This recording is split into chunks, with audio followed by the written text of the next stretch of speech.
Hi guys, this is Teacher Erin, ang maestrang kagod. For today's video guys, I will try another rejuvenating beauty product which is Beauty Vault. Yes, Beauty Vault.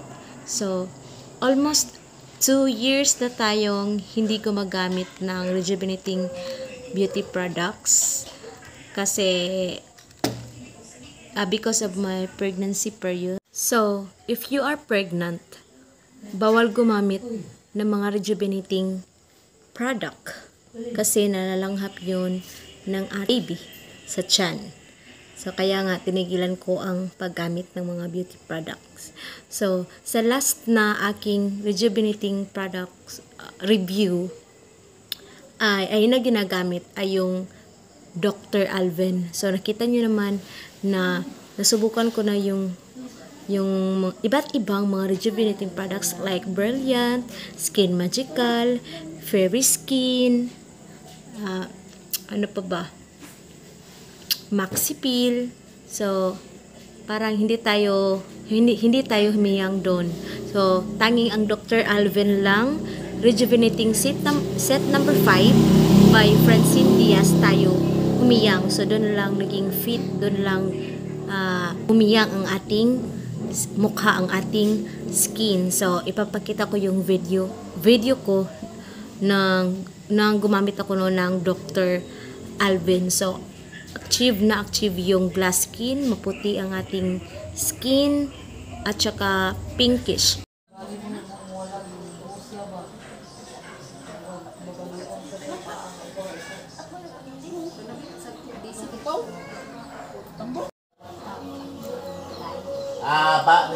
Yun, gusto ko namang subukan kasi meron akong yung pinakita ko kanina, yung itong Beauty Vault. So,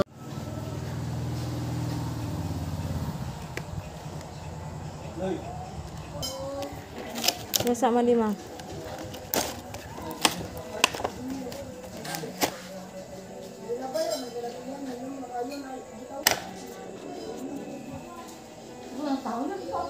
Kung nasa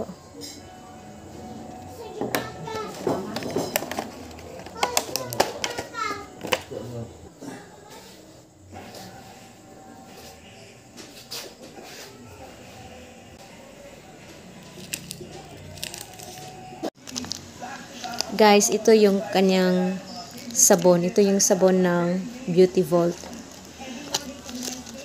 Ang bango. Grabe, oh. May nakaukit. So, original siya kasi yun, nakaukit yung Beauty Vault. Guys, grabe. Ang bango niya.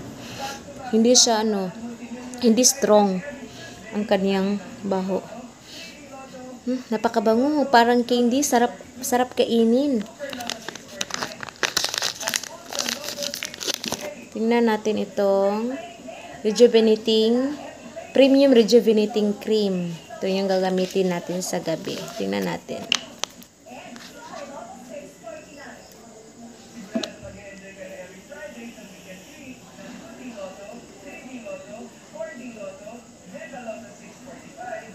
Okay lang.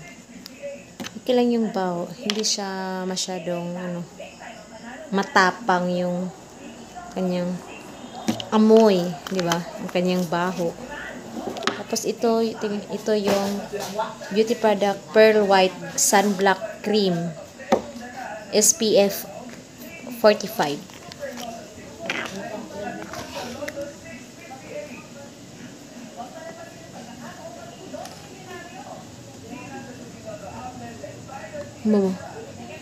Ang bango. Ang bango talaga ng kanyang sunblock. So, tingnan natin ha.